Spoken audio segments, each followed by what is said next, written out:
Hello दोस्तों, welcome back to my channel once again. जो लोग पहली बार हैं मेरे चैनल को प्लीज आप लोग सब्सक्राइब कर दीजिएगा। इस वीडियो में हम लोग चर्चा करने वाले हैं नेटवेब टेक इंडिया लिमिटेड के बारे में। उम्मीद है कि आपको नाम क्लियरली दिख रहा होगा। यहाँ पर मैंने 1 डे के टाइम पे में चार्ट लगा रखा है। सबसे पहले हम लोग लेवल्स को एनालाइज करने की कोशिश करेंगे।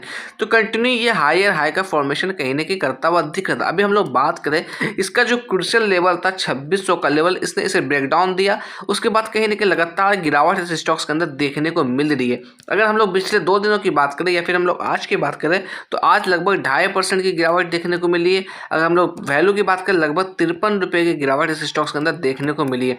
यहाँ पे मैं बात करना चाहूंगा, अगर हम लोग बात करें यहाँ पे फ्रेश खरीदारी के लिए मेरे हिसाब से थोड़ा वेट करना चाहिए आपको। हल्की फुल्की और यहाँ से करेक्शन दिखाते तो एक अच्छी बाई बन सकती है। अगर आप यहाँ पर थोड़ा एग्रेसिव होकर बाई करना चाहते हैं तो मेरे हिसाब से ये जो लेवल्स देख रहे हैं यही हमारा स्टॉप लॉस का लेवल्स होना चाहिए। यानी कि जो कल की ट्रेडिंग सेशन की जो क्लोजिंग है आप देखने को मिली डाउन साइड में, जो इसकी वैल्यू निकलती हुई आ रही है 2080, ये एक हमारा स्टॉप लॉस का लेवल यहाँ से होना चाहिए।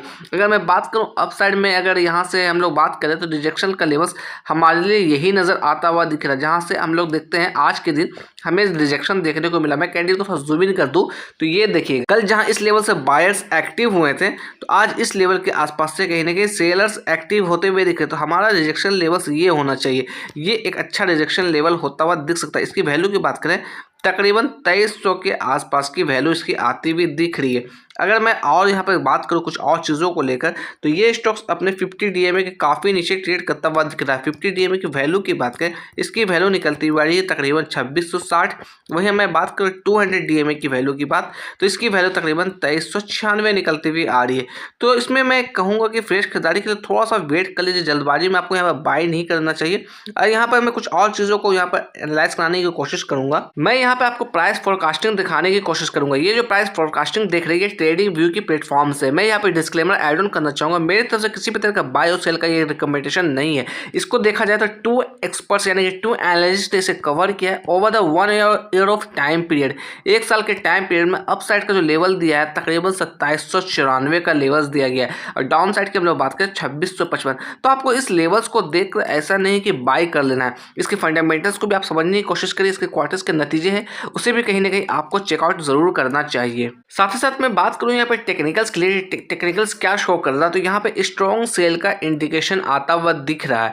ये भी जो आप टेक्निकल्स देख रहे हैं ट्रेडिंग व्यू का ही टेक्निकल्स, यहाँ पे 16 ऐसे इंडिकेटर है जो कि सेल का इंडिकेशन शो कर रहे हैं और एक ऐसे इंडिकेटर है जो कि बाय का इंडिकेशन शो कर रहे हैं। मैं यहाँ पे क्वार्टर्स के नंबर को कहीं ना कहीं कंपेयर करके आपको दिखाने की कोशिश करूंगा। ये जो नंबर्स देख रहे हैं ये सितंबर 2024 के क्वार्टर्स के नतीजे हैं, ये दिसंबर 2024 के क्वार्टर्स के नतीजे। अगर हम लोग नेट सेल्स के अंदर बात करें तो यहाँ पर देखिएगा अच्छा खासा यहाँ पर जंप देखने को मिला। लगभग 33% का ये जंप देखने को मिल रही है। अगर मैं यहाँ पर बात करूँ ऑपरेटिंग प्रॉफिट की तो इसके अंदर भी लगभग 23% की जंप देखने को मिल रही है क्वार्टर ऑन क्वार्टर बेसिस पे। सिंपली हम लोग कह सकते हैं कहीं ना कहीं दिसंबर 2024 के जो नतीजे आए हैं अकॉर्डिंग टू सितंबर 2024 तो अच्छे आए हैं। अगर मैं कंपेयर करूँ यहाँ पे ईयर ऑन ईयर बेसिस पे तो आप यहाँ पे देखिएगा ये जो आप नंबर्स देख रहे हैं साल 2023 का नंबर देख रहे हैं, ये साल 2024 के नंबर्स देखने को मिल रही है। तो यहाँ पर देखा जाए तो ईयर ऑन ईयर बेसिस पर भी नंबर अच्छे हमें देखने को मिल रही है।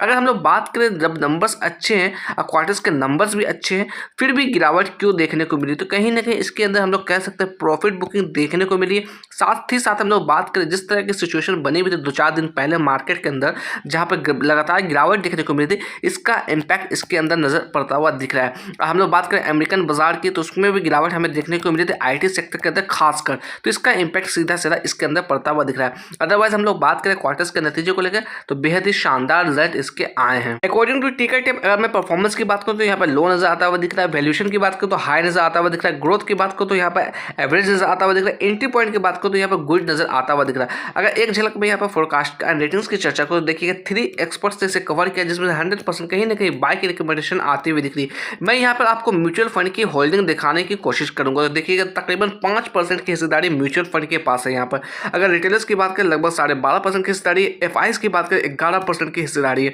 तो ओवरऑल हम लोग बात करें तो म्यूचुअल फंड्स और फॉरेन इन्वेस्टर के पास अच्छी खासी होल्डिंग पड़ी हुई है। अगर प्रोमोटर्स की बात करें तकरीबन 71.39% की हिस्सेदारी है। तो आप इसके अंदर अगर लॉन्ग टर्म का नजर रखते हैं तो कहीं ना कहीं आपको इसके फंडामेंटल्स को खुद चेकआउट करना चाहिए। बाकी मैं बोलूँ तो क्वार्टर्स के नतीजे अच्छे आए हैं। अगर आपके अंदर स्विंग ट्रेडिंग यहाँ पर करना चाहते हैं तो अपने रिस्क और अपने रिवार्ड के हिसाब से यहाँ पर करिएगा।